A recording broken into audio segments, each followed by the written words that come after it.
first graders. So today is day 4 of our fairy tale work. So hopefully you have decided on the setting of your fairy tale, the characters of your fairy tale, and the conflict that will be happening in your fairy tale. Today we're going to get started actually writing the fairy tale, and we're going to start by reading one of the fairy tales. Today we're going to read my all-time favorite fairy tale, which is called The Paper Bag Princess. Thank you, by the way, to Miss Laporte, who let me take this book out of her classroom. We're going to read The Paper Bag Princess today. That's usually not how you hear princesses described. A paper bag princess. Elizabeth was a beautiful princess. She lived in a castle and had expensive princess clothes. She was going to marry a prince named Ronald. There they are. Very fancy. Unfortunately, a dragon smashed her castle, burned all her clothes with his fiery breath, and carried off Prince Ronald. Oh no, the dragon took him. Oh, conflict already. Elizabeth decided to chase the dragon and get Ronald back. She looked everywhere for something to wear, but the only thing she could find that was not burnt was a paper bag. So she put on the paper bag and followed the dragon. He was easy to follow because he left a trail of burnt forests and horses' bones. Whoa. That must be where that interesting title comes from. She's wearing a paper bag. Finally, Elizabeth came to a cave with a large door that had a huge knocker on it. She took hold of the knocker and banged on the door. The dragon stuck his nose out of the door and said, "Well, a princess. I love to eat princesses, but I've already eaten a whole castle today. I am a very busy dragon. Come back tomorrow." He slammed the door so fast that Elizabeth almost got her nose caught. Does this picture look familiar?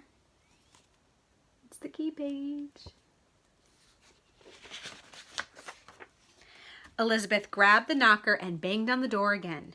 The dragon stuck his nose out of the door and said, "Go away. I love to eat princesses, but I've already eaten a whole castle today. I am a very busy dragon. Come back tomorrow." "Wait," shouted Elizabeth. "Is it true that you are the smartest and fiercest dragon in the whole world?" "Yes," said the dragon. I wonder if she actually believes that. "Is it true," said Elizabeth, "that you can burn up 10 forests with your fiery breath?" "Oh, yes," said the dragon, and he took a huge deep breath and breathed out so much fire that he burnt up 50 forests.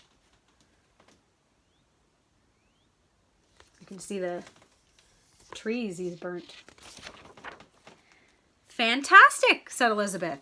And the dragon took another huge breath and breathed out so much fire that he burnt up 100 forests.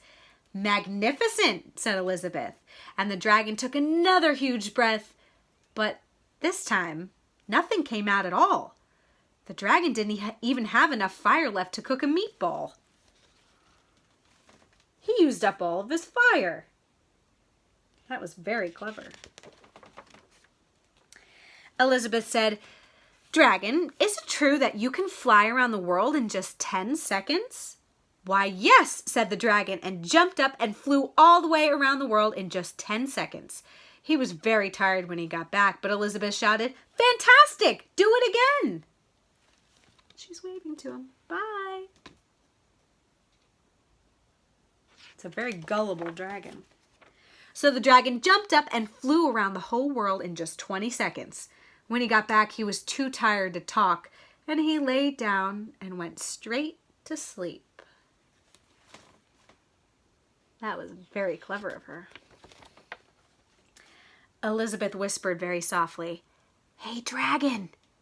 But dragon didn't move at all.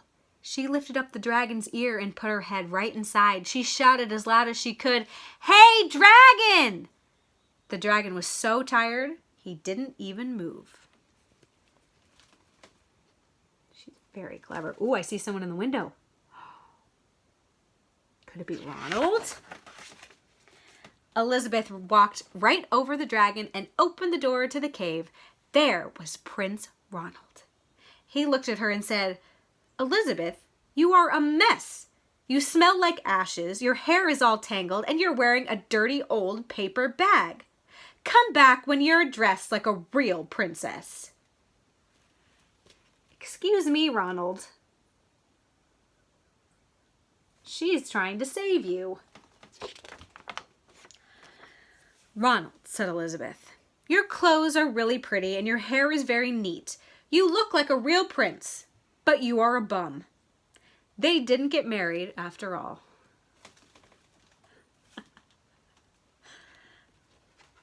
I love the Paper Bag Princess. I think it's so fun, and I think it's a twist on normal fairy tales. Usually there's a princess and she's all dressed up and she lays around and she waits for some prince to come save her. Well, this time the princess is the one doing the saving, and they don't get married and live happily ever after. She seems happy, just on her own. Good for her. So today in your writing notebook, I want you to start actually writing your fairy tale. So think about how most fairy tales usually start. Once upon a time, there was once a castle in the woods, those sort of things. So maybe you could write about half today and half tomorrow. That's the plan. But if you feel really inspired today, you can write the whole thing. So see how much of your fantastic fairy tales you can get written today. I'll see you tomorrow for one last fairy tale day. Bye.